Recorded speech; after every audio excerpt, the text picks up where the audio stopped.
speaking of traitors to the country, The FBI uses all tools available at its disposal to combat domestic terrorism, which now apparently includes the crime of being Catholic. Chris Wray is out. Oh, yeah. Good riddance. Don't let the door hit you. Some people were speculating he wouldn't resign. And what I've found Well, basically make Trump fire him. Who is Chris Wray for the peeps? Okay. For the peeps, let me give a little bit of rundown. Set the stage, and then we can go. Republican. FBI Director Chris Wray, I believe, is appointed by Trump, right? Well, he's been a lifer. He's been involved in different agencies or whatever. So, right, he's appointed to the head of the FBI. He replaced Comey, right? That's right. He was picked by Trump. He later regretted it. Chris Wray, his legacy will be us finding out that the FBI was spying on Catholic churches because a whistleblower came out with it. His legacy will be weaponizing the FACE Act to go after pro-lifers, specifically guys like Mark Houck or raiding houses. Probably his largest legacy outside of Catholics will be the decision to raid Mar-a-Lago. Absolutely. And 100%. that was a absolutely disgraceful day in American history. But I think back to us finding out that Biden also had classified documents laying around his garage. And Josh, you talked about smashing norms. I listened to Kash Patel talk about this. Like, it is the norm for presidents to keep documents from the White House, to the point where Bill Clinton, again, had something in his sock drawer. It went to the Supreme Court. And yes, if you declassify documents, you can take them to your home. So, of course, this was done as a show. It's interesting that Kash Patel and Tulsi Gabbard both are the opinion that perhaps maybe we just have way too many documents that are, quote, top secret. Like, maybe I'm of that opinion too. Readjust how we look at this. So I was listening to an interesting thing too, and I think Kash Patel will be big on this, but they talk about one of the biggest changes needed to start gaining the American people's trust back is to create a declassification office where it's the entire purpose of someone's job just to be there next to the president when the president says, hey, I want this to be declassified. Now you need to go fight people to make it happen. Because what ends up happening, and this is kind of a subtle way that the deep state undermines the will of the president, is the president will be like, hey, I want this. And they'll be like, okay, we'll have that done in a couple months because we have to do this and this and this and this. And then, okay, a couple months roll by. Being the president's pretty busy. Either you forget about it or you get an update and they're like, well, we needed to redact X, Y, and Z for American national security. Yeah, they slow the roll. Yada. And they just stonewall. And then by that time, either you're at midterms or you're out of office.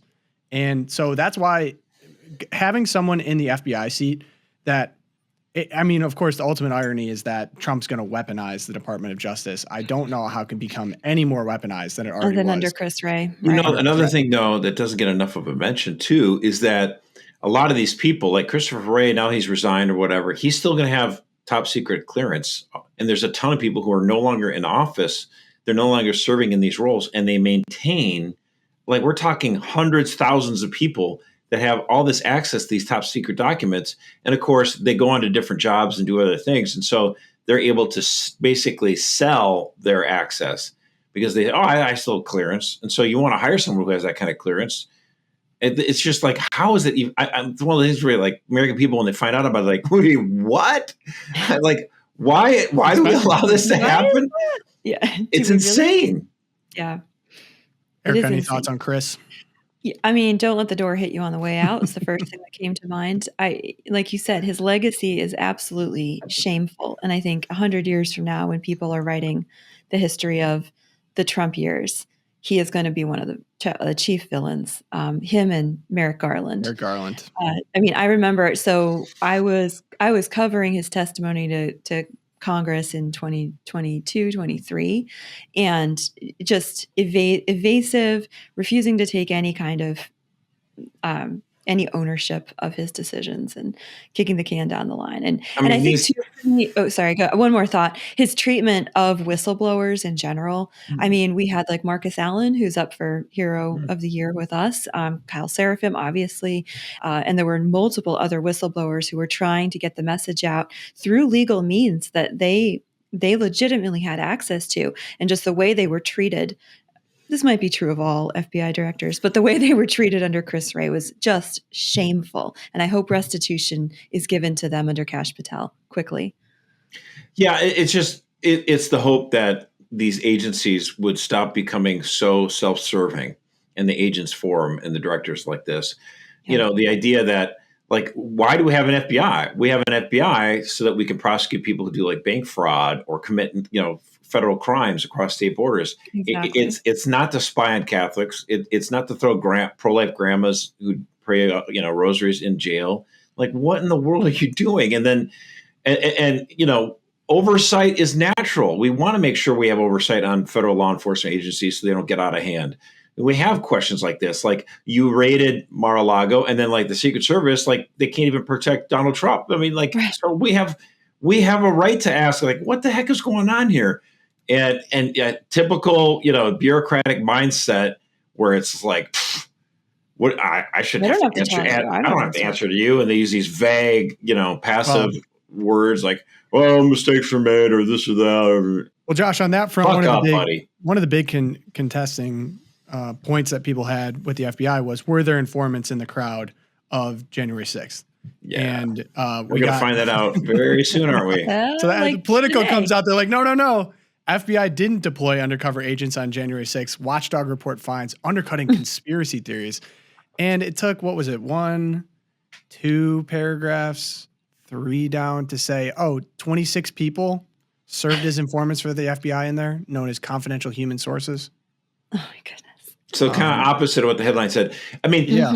Politico and the Washington Post are, the worst ciphers for bureaucrats who just want to, affect and change the news. I mean, like they're absolute, stenographers for the deep state. It drives me up the wall, and you can't expect to get the actual truth here. And that's why, like, all the hubbub over the last 3 or 4 days, as you pointed out, Tom, against Pete Hegseth was just an attempt by the military industrial complex to sink his nomination. Like the whole controversy over West Point that blew up, and they're like, oh, Pete Hegseth kept bragging about that he, got accepted to West Point, but he never did. West Point said he never did. It's like, and then we find out, he had the letter. He got accepted. If he hadn't kept that letter, the story of the last 3-4 days would have been like Pete Hegseth was lying about his resume. Exactly. He needs to withdraw, That's blah, what blah, they blah, were blah, blah. looking for. And then, but this is what drives me crazy. It's like, okay, so the government lied to you, like the West Point, PR department lied to ProPublica. Twice. Oh, okay. So everyone's like, well, why didn't you write that as a story? Like, you were hoping to get the story that this guy was never accepted, and you were about to run with that story until Pete Hegseth caught wind of it and nuked your story with the truth. Why aren't you talking about the actual story now that a bureaucrat lied to you? They're like, wow, this, honest to God, the reporter said, if I wrote stories about every time government lied to me, I'd spend half my time on that. And everyone on Twitter and online are like, yeah, why don't you do that then? Yes, that's if a we big have deal. government consistently lying to us, I don't know. Here's an idea a reporter could do. Report on it, for the love of all that is holy. These people drive me up the wall. Like, isn't that news? They're like, no. It's not that big of a deal. I don't know. I think our government consistently lying to us is kind of a big deal. Yeah. But, Josh, that's a little extra caffeine this morning. So when the Republicans get mad at the reporters and the press, the reporters are always like, hey, excuse me, we have to hold the free press. We have to hold people accountable. Apparently not. Apparently it's only to attack Republicans. But when the government lies to you, no biggie. Give me a break. These people drive me up the wall. It's almost like they're lying. Yeah. This is what was that video that we showed like 2 weeks ago? Like all the Democrats talking about Trump and how he's going to disrupt everything and he's going to be a threat to democracy. Of course, that's not really what's going on. We know that Trump is a threat to our bureaucracy, not to our democracy.